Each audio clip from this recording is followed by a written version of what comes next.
This is a fan-generated show. If you would like to support us, please go to jamieglazov.com, and also don't forget to subscribe to our YouTube channel. All your support is greatly appreciated. Good evening. Welcome to the Glazov Gang. Tonight, thank you, President Trump, for Jerusalem. Our guest this evening, Daniel Greenfield, a Shillman Fellow at the David Horowitz Freedom Center and the editor and writer of the blog The Point at frontpagemag.com. Daniel, welcome back to the Glazov Gang. Thank you so much for inviting me back. Thank you, Daniel. Tonight we wanted to, both of us, express our admiration and gratitude to Trump for what he's done by moving the U.S. Embassy to Jerusalem. And the expected people are happy, and the usual suspects are foaming at the mouth. What I want to ask you tonight, Daniel, is why was it so important, and why is it such a good thing that Trump did this? Well, from the Muslim perspective, their claim on Jerusalem is not based on any supposed holiness. It's based on conquest. Once the armies of Muhammad, the armies of Islam occupy a particular area, it is theirs in perpetuity. That's why Al-Qaeda, ISIS talks about taking Italy, it talks about taking Spain. Because once Muslims have a place, it's theirs forever. In Jerusalem, that was their idea. They had conquered it. It was supposed to be theirs in perpetuity. And then the Jews had the presumption to actually come fight them and take it back for them. And, you know, for the longest time, they've been able to intimidate Western countries. They've been able to intimidate Europe. They've been able to intimidate America into not recognizing a simple fact that Israel's government is based in Jerusalem. Now, even let's say you don't approve of that policy, the fact of the matter is you base your diplomatic presence in the place where the country's government is.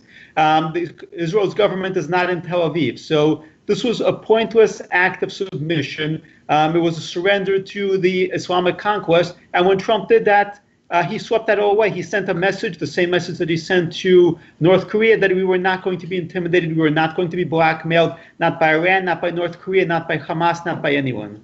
Let's just give a very quick history point here, because in Islam, in terms of theology, their connection to Jerusalem and many other things in that vicinity is connected to Muhammad flying on some kind of donkey or something like that, if I'm not mistaken. Demon horse. It was a horse? Okay, but a flying demon horse with the head of a woman. Okay. So that's their theological background. But Daniel, is it the Jewish people or the members of Islam, Muslims, who have the longest historical roots and connection to Jerusalem? Jerusalem does not even appear in the Quran. It's a later thing that was caused by a Muslim conflict later on. So they decided to make Jerusalem into more of a place, and they had this whole night journey where Muhammad takes a flying demon horse in a dream at some point. All this took place much longer after Muhammad had been dead. For Jews, Jerusalem is the holiest place on earth. It is the center of Judaism, of the Jewish religion. Every year in Passover, the Jews say next year in Jerusalem, expecting the Messianic redemption. So for Jews, there's no question that this is simply the center of their religion. For Muslims, it's mostly a matter of pride, a matter of honor. It's not really a religious matter, because the reality is that there's no actual connection between Muhammad and Jerusalem. It does not appear in the Quran. It had no significance until a particular point in history where a particular Muslim ruler decided to build up Jerusalem in order to counter other Muslim rulers. All right, so look, the Islamic supremacists, and they're showing their stripes. We've got an Iranian group offering $100,000 to blow up the new U.S. Embassy in Jerusalem, as one of your blogs pointed out. So we get that hatred. Chelsea Handler and all the leftists, whether it's in entertainment or the media culture, just everywhere, they're just foaming at the mouth. Why is the left so upset? Well, the left, first of all, hates Israel. It hates President Trump. It backs Hamas, it backs Islamic terrorists. So their dog in the fight is a very natural one. Now, when President Trump actually made the decision to move the embassy, and you had Jared and Ivanka there, so was this perfect moment for the left to rain on the parade. So they immediately embraced the Hamas talking points, and they fused it into an attack on President Trump. And so attacking Israel, attacking Jews became a way of attacking President Trump. And so you had this perfect synergy between Hamas and the left. There's already a lot of synergy there anyway, but this was a perfect moment of synergy for them because they could attack Trump and they would attack Israel at the same time, and they would support Hamas. Daniel, I have a feeling that even if I ask the most complicated questions about calculus and algebra, you just whiz it off right away with an answer.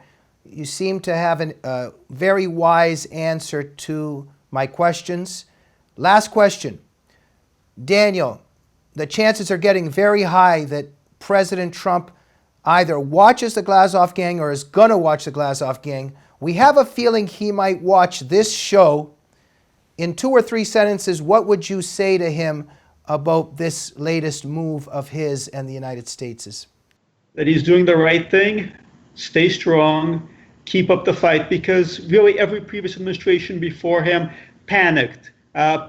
You had Republican presidents who had advisors, and when they came in, they were campaigning, they had good ideas, and then the advisors came in and they told them what they couldn't do. President Reagan almost never said, "Mr. Gorbachev, tear down this wall," because his advisors kept removing that line from his speech. What President Trump has done, what no previous administration has been willing to do, at least in the last century, is tell the advisors to go to hell, actually do what his instinct tells him is right, do what his gut tells him is right. And that's a fantastic thing. Go Trump! President Trump, we love you. Daniel Greenfield, the Glazov Gang loves you as well. Thank you for coming on the show. And I love the Glazov Gang. Thank you, Daniel. Ladies and gentlemen, we hope you love the Glazov Gang so much that you'll remember we're a fan-generated program. Please go to jamieglazov.com if you like our show and if you can help us out a little bit to keep going. And please make sure you're subscribed to the YouTube channel of the Glazov Gang. Good night. You're subscribed to the YouTube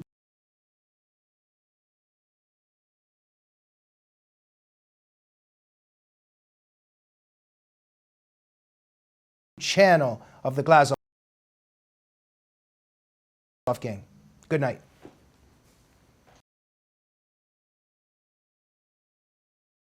You're subscribed to the YouTube